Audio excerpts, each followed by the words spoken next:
Fire Emblem series is an odd fixture of Nintendo's catalog. It lacks the color of Mario, the simplicity of Kirby, and the child-friendliness of Pokémon. Even Fire Emblem's closest Nintendo companion, The Legend of Zelda, is steeped in a sense of wonder and fantasy that places the two franchises far apart from each other. For a company that's so tied to its family-friendly image, it's strange that one of their longest continually running franchises is a series that is, both mechanically and narratively, about war. Entries in the series vary on how seriously they treat that subject, but the weight of such a topic makes Fire Emblem grounded in a way none of Nintendo's other major franchises are. That outlier status could explain Fire Emblem's troubled history.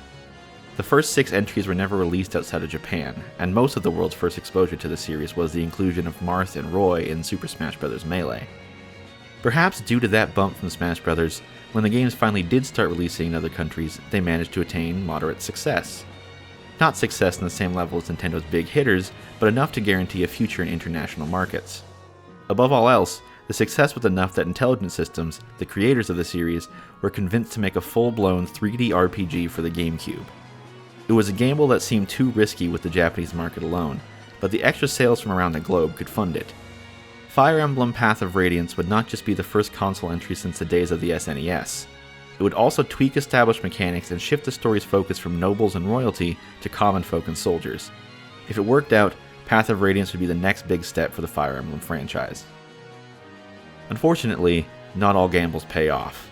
Path of Radiance and its immediate sequel, Radiant Dawn, are the second and third lowest selling entries in the franchise to this day. This poor performance sent the series into a downward spiral, trying to recapture interest by remaking 2 older games in the series, the latter of which never even made it out of Japan. Fire Emblem wouldn't return to home consoles until 2019's Three Houses, 12 years after Radiant Dawn. The failure of Path of Radiance put the series on such a dark path that by the time Intelligent Systems began development on Fire Emblem Awakening, they were told the series would be cancelled if that game didn't perform well enough. Which makes Awakening's staggering success so heartwarming. Fire Emblem is now more popular than it's ever been, climbing out of its obscurity to become one of Nintendo's hallmark franchises, and Path of Radiance has averted its potential fate as franchise killer. Now Path of Radiance's legacy only hinges on its quality, and luckily, sales numbers rarely ever correlate to quality. If anything, selling poorly can help the reputation of a good game, making it an underappreciated gem or a cult classic. Path of Radiance's real reputation is that it's one of the best entries in the Fire Emblem series. To some, it's a branch of the series cut too short. To others, it's the shining example of what Fire Emblem should be.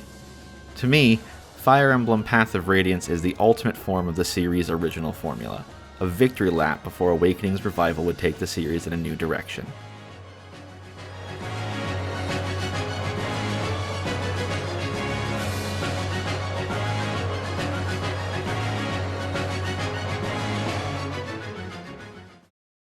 Fire Emblem's longevity can be owed to the solid fundamentals at its core, as well as the ways it sets itself apart from other strategy RPGs. The core gameplay loop is classic in a literal sense.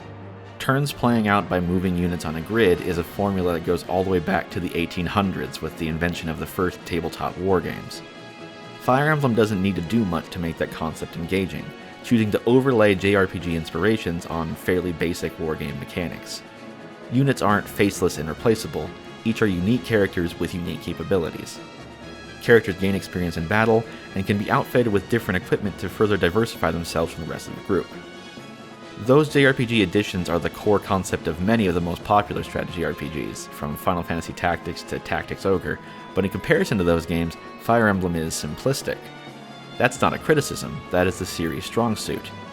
Instead of the wide range of class and ability options present for every unit in a game like Final Fantasy Tactics, characters in Fire Emblem are pre-assigned a class with an obvious intended use. Knights have high defense and health, so they need to get in front and take hits.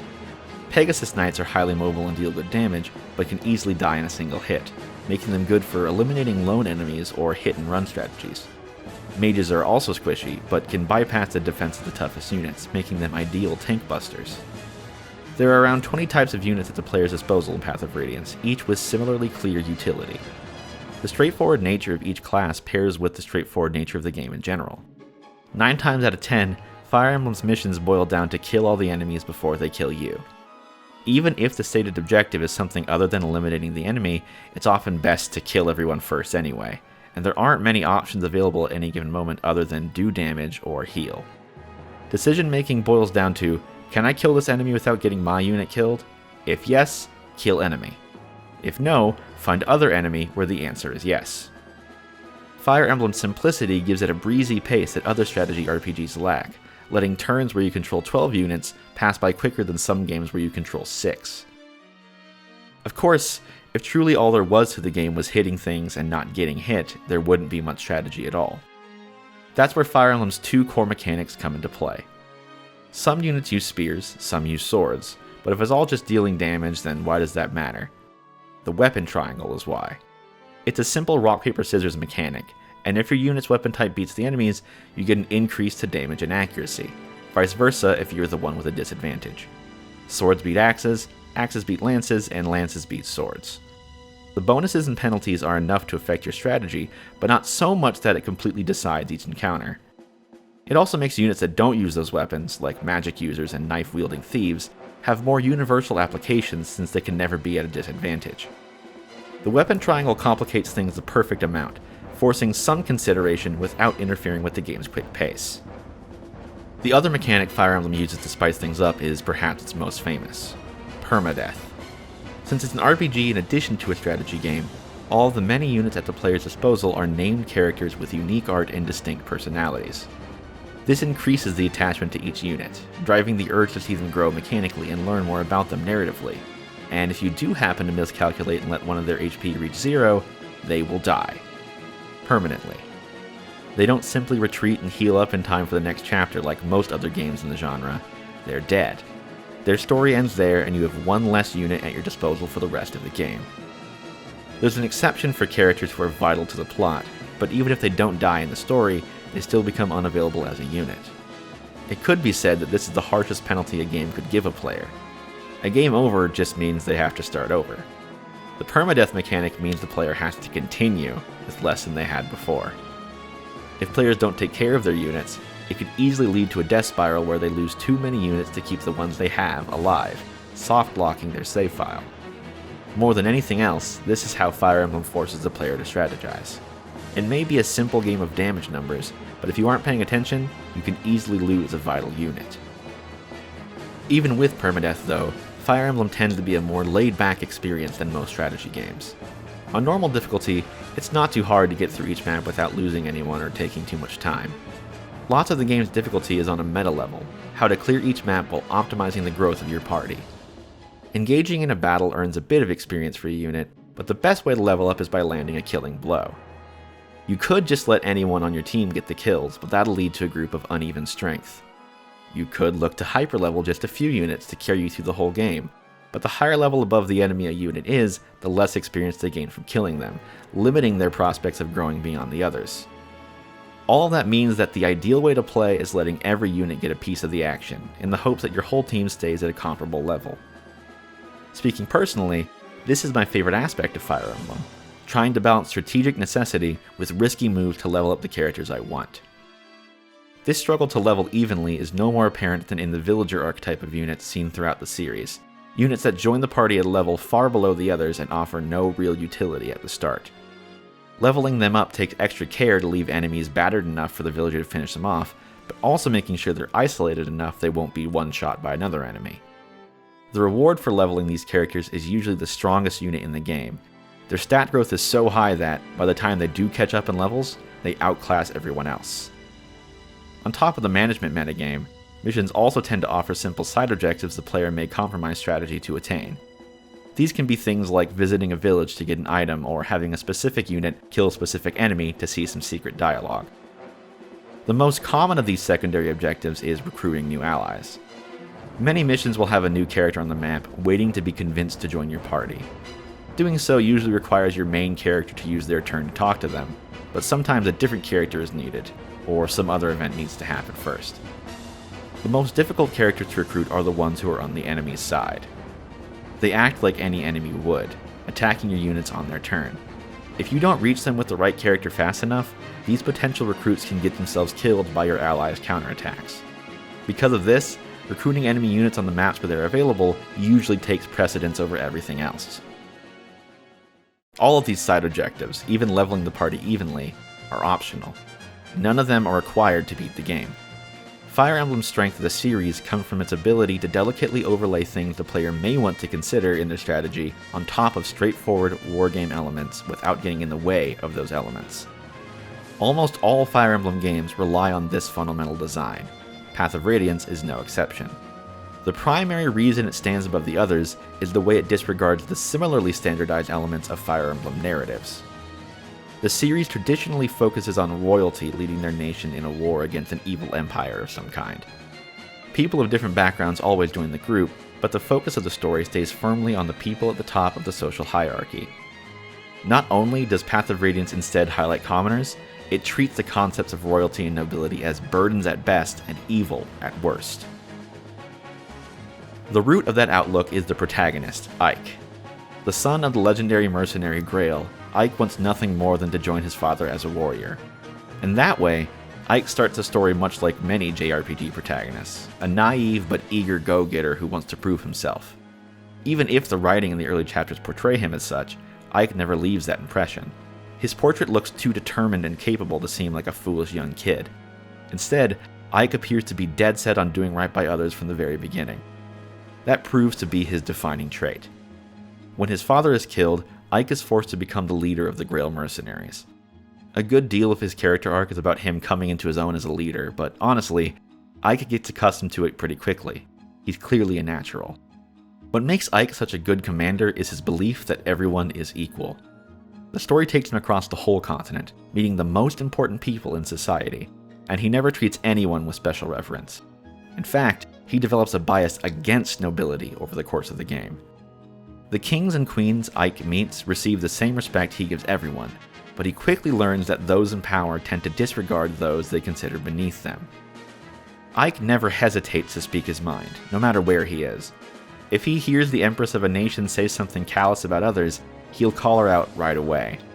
It doesn't matter if he's literally in her throne room surrounded by soldiers and nobles.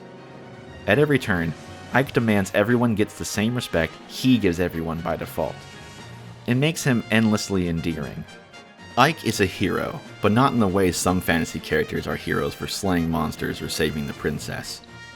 Ike is a hero because he doesn't hesitate to fight for the equality of everyone. Ike does save the princess, though. Path of Radiance's inciting incident is an invasion of the Kingdom of Crimea by the aggressive nation of Dane. To the best of everyone's knowledge, Crimea's whole royal family was killed, and the capital fell instantly. In reality, Crimea's king had a secret daughter named Alincia, and she managed to escape. She manages to cross paths with the Grail mercenaries during her escape, and hires them to escort her to the allied nation of Gallia. Despite the protest of members who think it's best to stay out of political conflict, the mercenaries do what they can to protect Alincia throughout the game. You might think Ike's determination to keep Alincia safe is because she's technically his queen, but as he frequently reminds the others, it's simply because she hired him to do a job. It's all professional courtesy, along with a bit of friendship obligation as time goes on.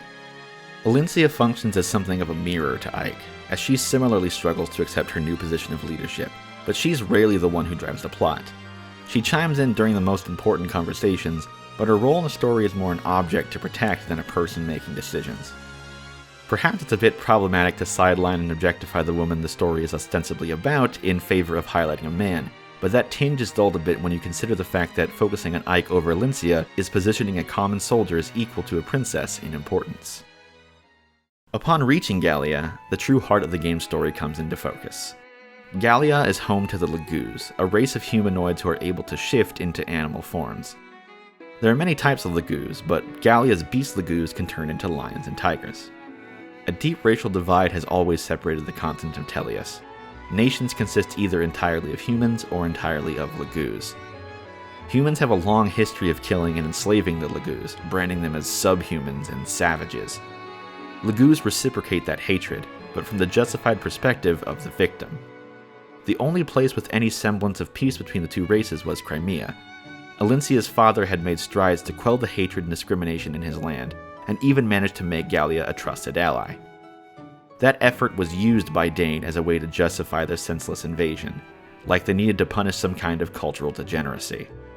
The hatred runs so deep in the humans that Crimean commoners almost welcome Dane as long as it keeps the subhumans out. The bigotry is so ingrained in society, and the Laguz have been so scarred throughout history that reconciliation between the two seem impossible. One of the best aspects of Path of Radiance is the fact that, while the story is about stopping Dane and taking back Crimea, that focus is only superficial. It's another fantastic way the game subverts the Fire Emblem norm, presenting the kind of story you would expect, but deliberately shifting the spotlight onto other things. The only way Dane can be stopped is if the other nations of Tellius come to terms with their histories, their prejudices, and the ways they can help each other. A character like Ike is the perfect person to champion such a cause. He has no love for crown nor country, no excuses for the humans' bigotry.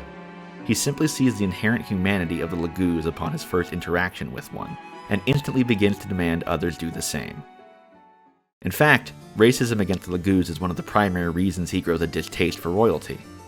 Begnion, the largest nation on Tellius, is a religious theocracy run by an empress and a senate.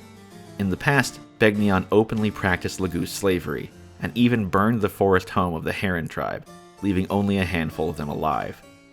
It was only in the last few decades where slavery was made illegal. Of course, laws only really apply to the commoners, so most senators retain their Laguz servants and participate in the slave trade in secret. The worst among these is Oliver, a pathetic wretch of a man who buys the prince of the nearly dead Heron tribe. Oliver only wants Prince Rayson as a form of collectible art, to simply admire his beauty like one would a statue. Rescuing Rayson in Chapter 17 turns out to be a vital plot point due to some late-game reveals, but it has little to directly affect the goals of Ike and his group at the time that it happens. It's an important chapter because it's where direct action is finally taken on behalf of the Laguz against human nobility, and Path of Radiance wants you to know how important this moment is. The chapter, titled Day Breaks to signal its position as a turning point for society, spans 4 separate maps. Every other chapter consists of just one map, but this moment is so crucial to the themes of the game that it contains 4 times as much as any other chapter. Having lost almost everyone he ever knew, Rayson hates the humans more than any other Laguz. The Grail mercenaries rescuing not only him but also his long-lost little sister is enough to convince Rayson to let go of the blind hatred in his heart, and if Rayson is able to do that, then there's hope the rest of the Laguz can as well. As refreshing as this story is for the series, it isn't perfect. The main issue is something lots of both fantasy and science fiction run into. On a surface level, the varied species these settings have present a great opportunity for allegories about real-world racism. The lines between races are distinct since they are legitimately different creatures, so it's easy to imagine why there would be distrust between groups, a clear reasoning that real-world racism lacks. The thing is, that is exactly why fantasy and sci-fi race allegories don't work. In the real world, humans are just humans. The only thing that separates races are where they're born and superficial physical traits like skin color. In Path of Radiance, Laguz are not human. They have claws, wings, communicate differently, and can transform their bodies. It makes some of the ways Path of Radiance shows intolerance on both sides not really pan out. Leth, for instance, has immense disdain for humans and constantly talks about how they're inherently worse physically. That sounds vile, but unfortunately, she's right. Humans simply are not as fast or strong or dexterous as Laguz. No such parallel exists in the real world, but using fantasy races as stand-ins for real-world races suggests those parallels do exist. Ultimately, the goal of allegories like this isn't to have a one-to-one commentary on our world. The goal is to show that as long as two groups are both sentient and can communicate, they should be able to coexist and respect each other. This doesn't invalidate the strength of Path of Radiance's story, but the allegory is messy, and messy allegories leave room for dangerous interpretations. Even though the story is Path of Radiance's crowning achievement, it's not the only way the game sets itself apart. It also introduces some great gameplay features, most of which were never picked back up by the following games in the series. Between missions, you can spend a pool of bonus experience points to level up your party.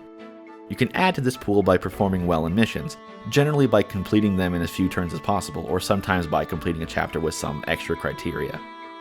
It takes the edge off of some of the micromanagement during missions, letting you even out your party's levels between maps instead of during them. Those units that join at a low level are also much easier to make viable, since you can just pump them with all the bonus experience you earn and catch them up to the others in a chapter or two. Some Fire Emblem games feature side missions that can be completed to earn extra experience, but this usually makes it trivial to overlevel. Bonus experience avoids this, as there's an upper limit to how much you can earn, but it's still a nice boost that encourages you to play well. The series has always featured class changes, where a unit is able to promote to a stronger version of their class. Traditionally, this is done with the use of seals, an expensive item that you give the unit when they reach a level threshold to promote them. Promotion can usually happen at level 10, but it's best to wait until they hit the level cap of 20 to promote so they don't lose out on levels. Path of Radiance accepts that most players wait until the level cap anyway, and removed the seal requirement for promotion. Instead, units automatically promote when they hit level 20. Seals are still in the game for those that would like to promote a few characters early, but only a handful are available. It's such an obvious change that both accepts how players tend to play and bypasses a needlessly complex system that was previously in place. It's odd the change didn't happen sooner, and even odder that the Radiant duology are the only games that work this way. Seals are usually expensive, and are the biggest drain on the player's money. Without them, gold may as well be infinite. Good thing Path of Radiance also added the Forge.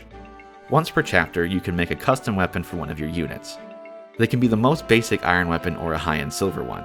You can even make the thrown variants like javelins and hand axes that let melee units attack from a distance. By dumping more gold into them, you can make these custom weapons better than any others of the same tier. Those improvements can get expensive quickly though, so if you try to make the absolute best weapon you can every time, you'll quickly run out of money. You even get to give the weapon a custom name and color.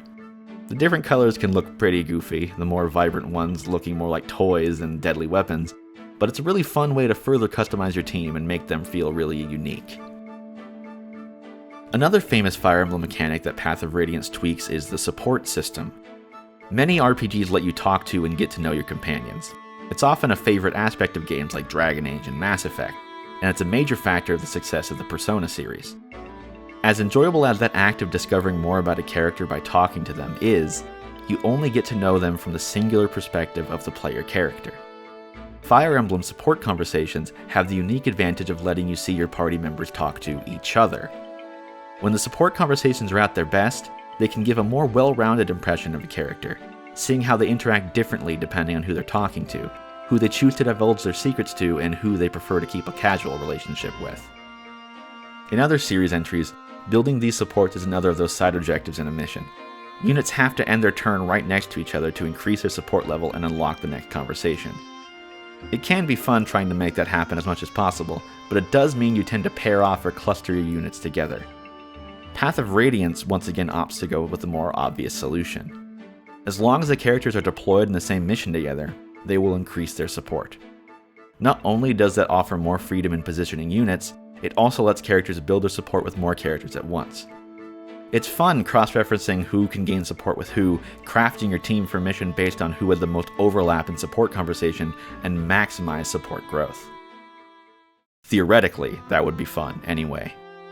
It may surprise players that have only played the post-Awakening games that in the games prior to it, each character has a 5 support limit. That means that each character can have a max of 5 support conversations. Supports max out after 3 conversations, so you can only see the totality of one relationship per character each playthrough. The limit is incredibly restrictive when characters like Ike have 7 characters to earn support conversations with. That means that, if you want to see the extent of Ike's characterization, it would take 5 playthroughs to do so. The reasoning for this limit is pretty clear. In addition to giving the game replay value, supports offer stat bonuses when bonded characters are close to each other. If you could earn every support in a single playthrough, those bonuses could stack and throw off the game's balancing. I don't think those reasons are enough to justify kneecapping the support system so heavily, however. If the concern is replay value, the game has many characters available to use, and with Path of Radiance's changes to the support system, multiple chapters must be completed while using the same characters to level up a support. Not even considering how impossible it would be to keep every unit in the game a high enough level by using them evenly, there are simply not enough missions in the game to max out every support anyway. You could easily justify 2 or 3 playthroughs without the limit. If the concern is game balance, then lower the bonuses a single support can offer, or adjust other elements to accommodate for the overall strength increase of the player. I'd argue that wouldn't even be necessary. I think if a player goes through the effort of somehow positioning 5 full supported units within 3 spaces of Ike, they deserve whatever stat bonuses that'll give them. The limitations on supports can leave a really sour taste, because it makes the supports you do get a bit of a gamble. Path of Radiance features some really great conversations, ones that add a lot of depth to the cast you'd never see otherwise, but they're not all of equal quality.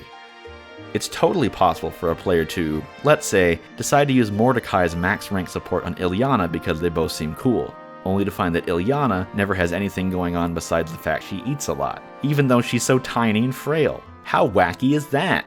And now Mordecai can't get max support with any other character, and you're left wondering what interesting character developments you might have missed by picking the worst possible option. It's even more frustrating when you do happen to get one of the really good supports and see exactly the kind of thing you could have missed. Ike and Soren's support conversations are a perfect example. Soren is a strategist for the Grail mercenaries, and a mage on top of that, and is as cold and calculating as those things would suggest. He often pushes the group to do things that are correct logically, but not morally or emotionally, leading him and Ike to nearly always be at odds with each other. Nonetheless, Soren and Ike share a strong friendship, and Ike is the only person that Soren shows a degree of warmth toward. The way Soren lacks emotion makes his hatred for Laguz incongruous. When the mercenaries first run into the Beast Tribe, Soren goes out of his way to call them slurs and goad them into violence. Why would this person who favors facts and logic above all else act on such negativity? Unless the player maxes out Ike and Soren's relationship, the answer to that question is never given. Soren reveals to Ike that he's actually branded, a hybrid between human and Laguz. He never knew his parents, and the truth of what he was only brought him abuse and ridicule. He was sold to a mage that fostered his magical ability, but never treated him like a person. That childhood trauma not only closed Soren off to the people around him, but instilled a deep sense of self-loathing. He hates himself, and if he's part Laguz, he hates Laguz as well. Of course, Ike thinks nothing of Soren's heritage, and that acceptance allows Soren to finally start accepting himself. Soren never acts on his racism again in the story, and he goes along with Ike's plans to help the Laguz more and more as time goes on, but Soren's character arc is incomplete without his support conversations with Ike. It's both a testament to the quality of Path of Radiance's story and characters, as well as an indictment of how the game's mechanics might cause players to miss the best parts of it. It's a shame that great character moments like that can be skipped while players have to watch every scene concerning the Black Knight. Let's cut to the chase. The Black Knight is a lame Darth Vader. He is the former apprentice of Ike's father that now works for the enemy, kills his former mentor at the end of the story's first act, and is dressed in cool all-black armor. What makes him lame is that, outside of killing Grail, he never amounts to much. He's talked about with such fear by allies and enemies alike, but he always restrains himself when he actually does start to do something. He has the chance to kill Ike multiple times, but doesn't do it because it wouldn't be a fair fight or something. He shows up as an enemy in a chapter or two, and to be fair, he is a big threat if he manages to land an attack, but he's easy to avoid. The main reason the Black Knight falls flat is that there's simply nothing to him. He is a strong enemy knight with fancy armor, and he killed Ike's dad. No further information is given. The final confrontation almost redeems his place in the game. Ike has to take him down one-on-one. If you aren't able to beat him fast enough, another character has to come in and sacrifice himself to put the Black Knight down. It's cool that the story can change depending on your ability to perform in the game, but the player's performance isn't necessarily up to them in this instance. The Black Knight deals immense damage and will simply kill Ike in 2 or 3 rounds unless Ike is healed. Luckily, his sister Mist does show up to heal him between rounds, but if Mist happens to be level 1 because you chose to use a different healer in your playthrough, she cannot heal Ike enough to survive and deal enough damage. There's a chance that Ike could still win with his unique Ether ability, which deals extra damage and heals him, but it triggers randomly. It's unfortunate that I happened to reach this climax under those circumstances, but it did make the prospect of actually beating the Black Knight essentially random. Even if I did manage to win though, that victory would be deflated when the castle they're in collapses, trapping the Black Knight in the rubble never to appear again. No dying speech where he reveals his motivations. You just fight him, then he gets trapped in a fallen castle. Path of Radiance's sequel does a lot to expand on the Black Knight as a character, but that only barely makes up for how unsatisfying his inclusion in this game is. Even if I had bad luck with that encounter, the setup is an admirable twist on the game's formula. Path of Radiance does a good job of offering a mix of unique missions to keep things fresh. There are the main objective types like killing every enemy or arriving at a certain spot with Ike, but those don't usually affect your game plan much. The more gimmicky maps, on the other hand, do affect your planning. Chapter 10's goal is to open up a bunch of jail cells, and while you can do that by fighting through the guards, there's also the option to use stealth by avoiding the sight lines of enemy units. That stealth is wonky. You basically have to move along a specific path, and the fighting isn't really difficult anyway, so the incentive to use stealth is minimal, but it's still a unique option for an SRPG. The most effective gimmick in the game would be in Chapter 19. It's not apparent that there's any kind of gimmick at first. The objective is simply to beat the enemy leader. One of the enemy units is Naysala, the king of the Crow Lagoos. He isn't the boss that needs to be killed, and as such, he doesn't sit in place and wait for the player to approach like bosses typically do. Naysala is a very high-level unit, nearly twice the health of any unit you've encountered, and always attacks first in battle. He will almost certainly kill any unit he attacks. He can technically be defeated, but doing so is difficult and risky. Naysala forces you to play around him, making a beeline for the boss in hopes that you can end the mission before Naysala kills any of your units. It was the only non-timed mission in the game where I couldn't kill all the enemies on the map before finishing. I had to completely shift my priorities. Because of that, it's the best mission in the game. The worst mission in my book would be the last one. It's an immense difficulty spike. The map is swarming with high-level enemies that'll most likely be on par with your team. There are also enemy dragons who deal tons of damage, have super high defense, and need to be ganged up on by specific units that can counter them. The chapter certainly feels like a climactic final battle, and you don't necessarily need to protect your units from dying as much since there's no more chapters to follow. Unfortunately, selling that large scale mostly highlights the biggest issues with Path of Radiance's gameplay. Outside of the option to skip them entirely in the options menu, there's no way to speed up attack animations. These animations are quite slow, and while they're neat to look at, they get old quick. Their slowness is most apparent on enemy turns. You have to watch each enemy move one by one. Turning off battle animations does speed things up a little, but there's still a small animation that plays for each attack regardless. There are almost always more enemies than there are allies, so enemy turns often take longer than your own, especially on maps like the final one. It's never a good thing when a player is waiting to play longer than they get to play. The other major issue is admittedly one caused by players.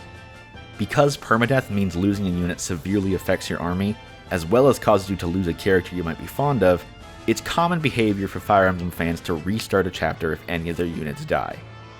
As the game progresses, chapters get harder, meaning it's easier to lose characters, thus meaning restarts are more common. The chapters get longer as well, so each restart loses more time. It is a miserable feeling to be upwards of an hour into a mission only for a character to die to an enemy crit, prompting you to start the whole thing over. Playing this way also makes some design elements more frustrating than they should be. Enemy reinforcements often come partway into a mission, but there's nothing to telegraph when they might come and where they might come from. This often means that, if you don't want to lose any units, you have to play the chapter once to see where the enemy reinforcements are, then once more with that knowledge so you can plan around them. The game does not in any way force the player to take on this extra burden, but players that want the most out of the game are certainly encouraged to do so indirectly. Luckily, modern hardware offers ways to speed through enemy turns and make custom checkpoints that make full restarts unnecessary, so these complaints don't carry as much weight as they once did. Really, it's fitting that Path of Radiance is better to play now than when it was released. Time has been kind to it, reaching legendary status to those that did play it way back then, and it would be a shame if such simple inconveniences prevented modern fans from enjoying a game that continues to be one of the series' best. Path of Radiance stands apart from the entries before it for the ways it dare to do things differently, while being separate from the modern games for encapsulating the best parts of the classic Fire Emblem formula. It deserved better in 2005, but in 2022, history can be rewritten. Path of Radiance isn't known as the worst-selling Fire Emblem game. It's known as the fan favorite, the game that famous Smash Bros. Character Ike is from, and the game from Nintendo's flagship Fire Emblem series that everyone needs to play. I hope you enjoyed the video. I really love the Fire Emblem series, and while I think the modern games are incredible in their own ways, lots of people have something to gain from going back and playing the entries they missed. If people enjoyed this video enough, I'd love to talk about one of the GBA or Awakening era games, or Radiant Dawn. Thanks for watching.